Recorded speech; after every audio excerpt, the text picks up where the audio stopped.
नमस्कार, KP news के bulletin में आपका स्वागत है। मैं हूं अश्विनी आपके साथ। चलिए एक नजर डालते हैं आज की अहम सुर्खियों पर। बीदर शहर में मवेशी ले जा रहे वाहन को कुछ लोगों ने बीच सड़क पर रोका, किया हंगामा। एमएलए प्रभु चौहान ने मुधोल भी महादेव यात्रा में हिस्सा लिया। कर्नाटक उपचुनाव अधिकारियों ने 1.35 करोड़ रुपए नकद और शराब जब्त। शक्ति योजना के तहत बीएमटीसी को अभी भी सरकार से 850 करोड़ रुपए मिलने बाकी है। लोकसभा में वित्त मंत्री सीतारमण ने कहा, प्रधानमंत्री मोदी वैश्विक स्तर पर सबसे लोकप्रिय नेता है। पश्चिम एशिया युद्ध के बीच प्रियंका गांधी वाड्रा ने सरकार से गैस और तेल संकट पर एक राष्ट्र के रूप में चर्चा करने का आग्रह किया। पश्चिम एशिया में चल रहे युद्ध में तनाव बढ़ने के बीच ईरान ने दक्षिण इजराइल के औद्योगिक क्षेत्र पर हमला किया। इजरायली प्रधानमंत्री बेंजामिन नेतन्याहू ने दक्षिण लेबनान में सुरक्षा बफर जोन के विस्तार का आदेश दिया।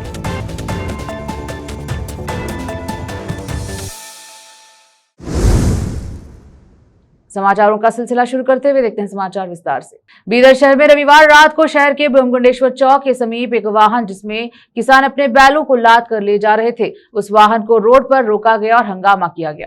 प्राप्त सूत्रों के अनुसार बताया जा रहा है कि यह वाहन महाराष्ट्र के देगलूर से 3 बैलों को ले जा रहा था। इस वाहन के चालक चंद्रकांत ने बताया कि अपने आप को गोरक्षक बताते हुए शरणु नामी एक युवक ने वाहन को रोका और रोककर चाबी चालक से छीनकर हंगामा मचाया। शरणु का कहना है कि वाहन में गाय है, जबकि ये चालक के पास विभाग का सर्टिफिकेट है और वाहन में बैल। इसी बीच मौके पर पुलिस पहुंची और शरणु ने वाहन की चाबी पुलिस को सौंपी। इस घटना से क्षेत्र में हड़कंप मचा हुआ है। मीडिया आदि ने पहुंचकर वहां का जायजा लिया। इस तरह कोई भी किसी वाहन को रुकाकर चाबी छीन लेने का अधिकार किसी को कैसे हो सकता है। इस प्रकार की गलत हरकत से शहर की शांति भंग होने की संभावना है। लोगों ने शरणु से यह जानना चाहा कि ऐसा करने का अधिकार उसे किसने दिया, तो उसने भाजपा नेता शशि होसरली का नाम लिया। हालांकि इस तरह कानून को हाथ में लेना उचित नहीं है। विशेष संवाददाता की रिपोर्ट।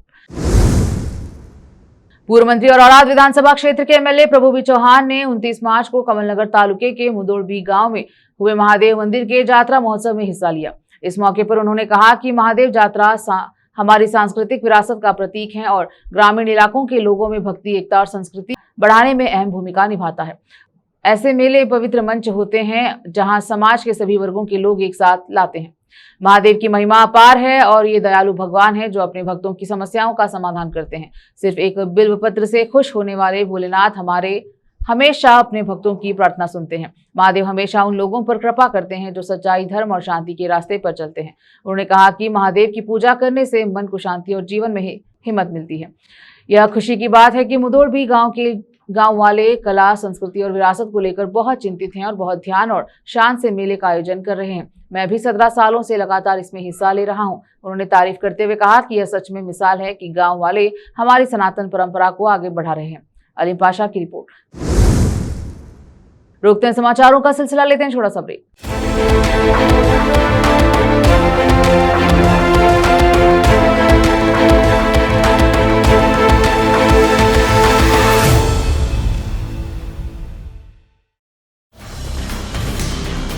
हिंदुस्तान के हर कोने में हम हैं मौजूद।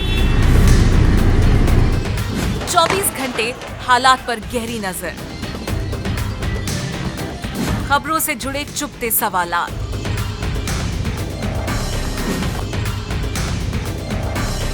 और आपको दिखाता है धार्मिक, सामाजिक, राजनीतिक, लोकल और इंटरनेशनल न्यूज की सबसे बेहतर कवरेज जो आपको रखती है हर पल बाखबर। देश और दुनिया भर की खबर के लिए देखते रहें KP news 24/7। Noor education trust Bidar की ओर से चलाया जाने वाला नूर एमएड और BEd college Bidar, recognized by NCTE Delhi, affiliated to Bidar University, Bidar. Admissions open for the academic year 2025 to 26. विशेषज्ञ और सक्षम शिक्षकों द्वारा शिक्षा प्राप्त करने के लिए नूर एमएड और बीएड कॉलेज बीदर में दाखिला लें और शांत वातावरण में उच्च स्तरीय शिक्षा प्राप्त करें। बीदर शहर में बेहतर शिक्षा का एकमात्र केंद्र नूर एमएड और BEd college Bidar. For more details contact Noor colony near horticulture centre, Halatgiri के Hyderabad road, Bidar 585403 Karnataka, India. Phone numbers 9945283920, 8050172745. Invest in your future. Choose Global PU Science College, empowering the next generation.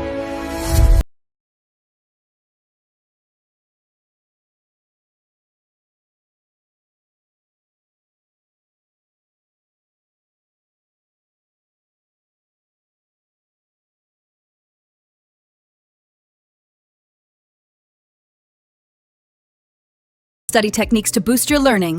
Technique 1 is active learning. Engage actively with the material, like discussing topics with your peers. Next is spaced repetition. Review material at increasing intervals. This helps strengthen your long-term memory. Technique 3 is time management. Break study time into short sessions. Also, take regular breaks to maintain your energy and focus. And finally, try teaching others and using concept mapping.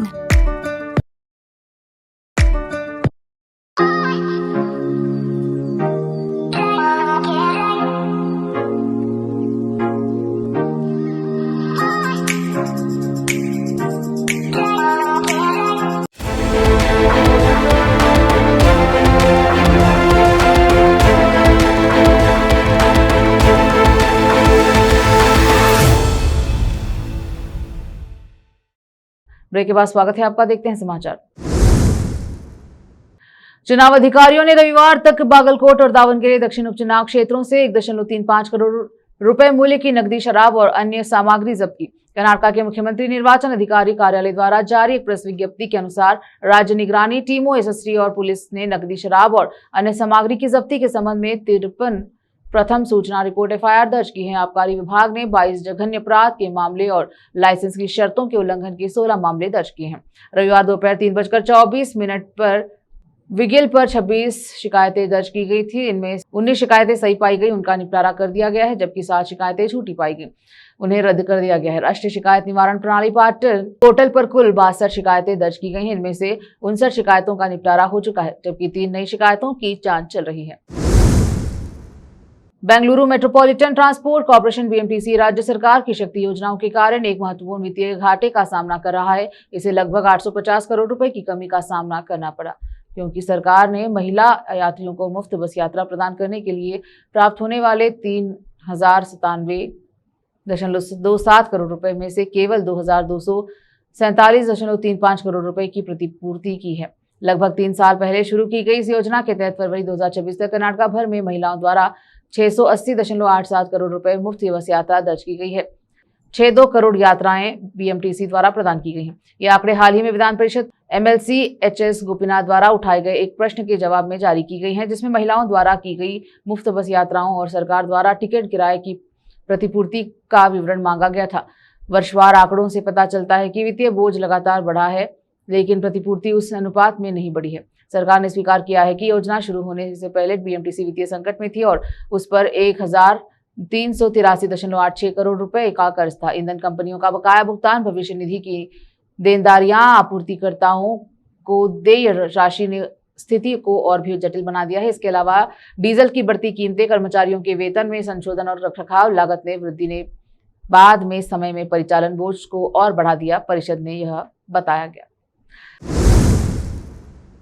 कर बकायेदारों ने संपत्ति कर वसूलने के सभी उपलब्ध विकल्पों को आजमाने के बाद नगर निगम के 158 बकाया संपत्तियों को खरीदने की प्रक्रिया शुरू कर दी है। जिन संपत्तियों पर सबसे अधिक बकाया है, जिन्हें नीलामी में कोई खरीदी नहीं मिला, संकटकालीन बिक्री उन्हें निगम द्वारा पूर्व निर्धारित न्यूनतम मूल्य मार्गदर्शन मूल्य से जुड़ा हुआ अधिग्रहित कर लिया गया है। तीनों निगमों द्वारा जारी प्रेस विज्ञप्ति के अनुसार बेंगलुरु साउथ सिटी कॉर्पोरेशन के अंतर्गत AC 52 संपत्तियां, वेस्ट कॉर्पोरेशन के अंतर्गत 55 और ईस्ट कॉर्पोरेशन के अंतर्गत 51 संपत्तियां हैं। निगमों ने कहा कि बार बार भुगतान न करने वालों को नोटिस, संपत्ति कुर्क करने की चेतावनी और सार्वजनिक नीलामी के नोटिस जारी किए गए हैं, लेकिन मालिकों की ओर से कोई प्रतिक्रिया नहीं मिली है।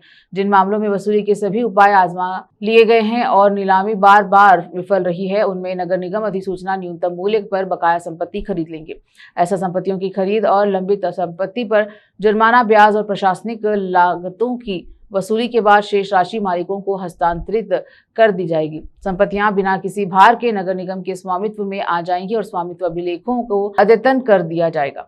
अंतिम विकल्प के रूप में निगमों ने कहा कि वे सभी बकाया राशि का भुगतान करने के लिए 1 महीने का समय देंगे और यदि भुगतान कर दिया जाता है तो अधिग्रहण प्रक्रिया वापस ले लिया जाएगा और संपत्ति वापस कर दी जाएगी। रोकते हैं समाचारों का सिलसिला, लेते हैं छोटा सा ब्रेक। हिंदुस्तान के हर कोने में हम हैं मौजूद। 24 घंटे हालात पर गहरी नजर, खबरों से जुड़े चुपते सवालात,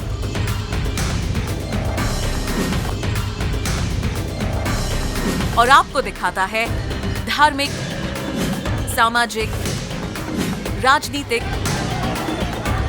लोकल और इंटरनेशनल न्यूज की सबसे बेहतर कवरेज,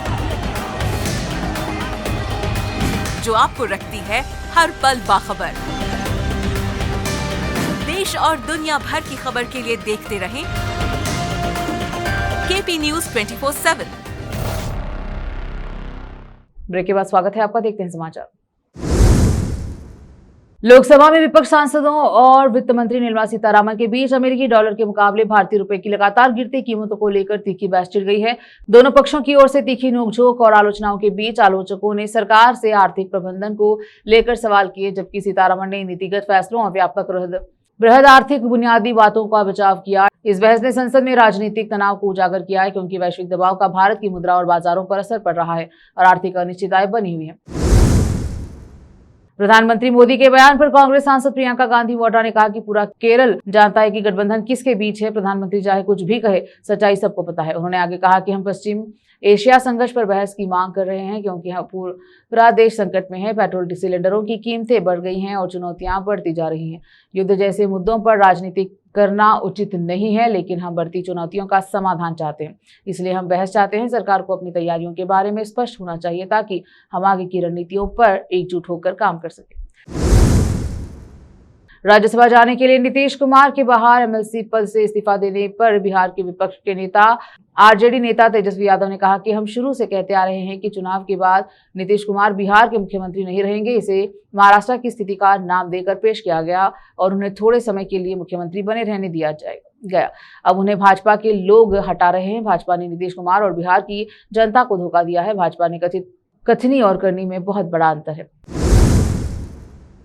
एक राजनीतिक कार्यक्रम में विपक्ष के नेता राहुल गांधी ने आरोप लगाया कि प्रधानमंत्री मोदी केरल के मुख्यमंत्री पिनरई विजयन पर अनुचित नियंत्रण कर रहे हैं। उन्होंने इसकी तुलना पूर्व अमेरिकी राष्ट्रपति डोनाल्ड ट्रंप द्वारा कथित तौर पर नेताओं को प्रभावित करने के तरीके से की है। गांधी ने राज्य और केंद्र सरकार से क्षम और नागरिकों की सुरक्षा में विफल रहने की आलोचना करते हुए स्वायत्त शासन की आवश्यकता पर बल दिया। तमिलनाडु के मुख्यमंत्री और द्राविड़ मुनेत्र खड़गम के कोलाथूर विधानसभा क्षेत्र से उम्मीदवार एमके स्टालिन ने अपना नामांकन दाखिल किया, तो वहीं तमिलगा वेट्री खड़गम प्रमुख विजय ने तिरुचिरापल्ली पूर्व पेरंबूर विधानसभा क्षेत्र से अपना नामांकन रिटर्निंग अधिकारी के कार्यालय में दाखिल किया।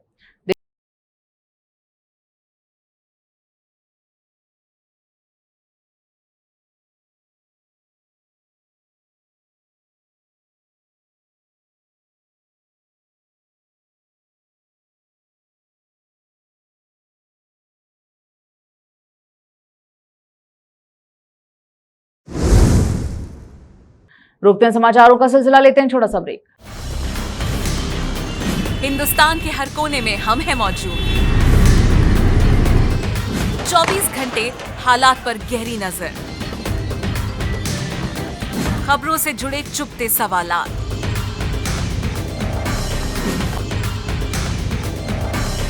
और आपको दिखाता है धार्मिक, सामाजिक, राजनीतिक, लोकल और इंटरनेशनल न्यूज की सबसे बेहतर कवरेज, जो आपको रखती है हर पल बाखबर। देश और दुनिया भर की खबर के लिए देखते रहें KP News 24/7। ब्रेक के बाद स्वागत है आपका, देखते हैं समाचार। ईरान द्वारा किए गए मिसाइल हमले के बाद दक्षिणी इजराइल के एक औद्योगिक क्षेत्र से धुआं उठता देखा गया। इजराइल की अग्निशमन और बचाव सेवा ने बताया कि हमले के बाद एक औद्योगिक क्षेत्र में आग लग गई, जिसमें अदामा के मख्तेशम संयंत्र सहित कई रासायनिक विनिर्माण और औद्योगिक संयंत्र स्थित है। यह आग संभवतः रोकी गई मिसाइल के मलबे के कारण लगी गई थी।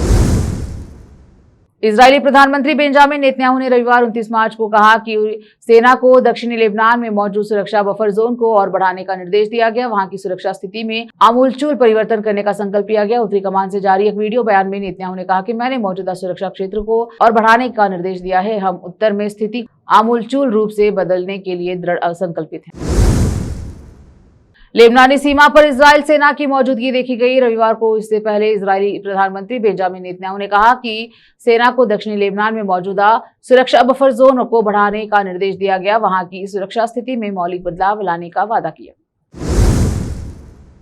फिर से एक नजर आज की सुर्खियों पर। बीदर शहर में मवेशी ले जा रहे वाहन को कुछ लोगों ने बीच सड़क पर रोका, किया हंगामा। एमएलए प्रभु चौहान ने मुधोल भी महादेव यात्रा में हिस्सा लिया। कर्नाटक उपचुनाव अधिकारियों ने 1.35 करोड़ रुपए नकद और शराब जब्त। शक्ति योजना के तहत बीएमटीसी को अभी भी सरकार से 850 करोड़ रुपए मिलने बाकी हैं। लोकसभा में वित्त मंत्री सीतारमण ने कहा, प्रधानमंत्री मोदी वैश्विक स्तर पर सबसे लोकप्रिय नेता है। पश्चिम एशिया युद्ध के बीच प्रियंका गांधी वाड्रा ने सरकार से गैस और तेल संकट पर एक राष्ट्र के रूप में चर्चा करने का आग्रह किया। पश्चिम एशिया में चल रहे युद्ध में तनाव बढ़ने के बीच ईरान ने दक्षिण इजराइल के औद्योगिक क्षेत्र पर हमला किया। इजरायली प्रधानमंत्री बेंजामिन नेतन्याहू ने दक्षिण लेबनान में सुरक्षा बफर जोन के विस्तार का आदेश दिया।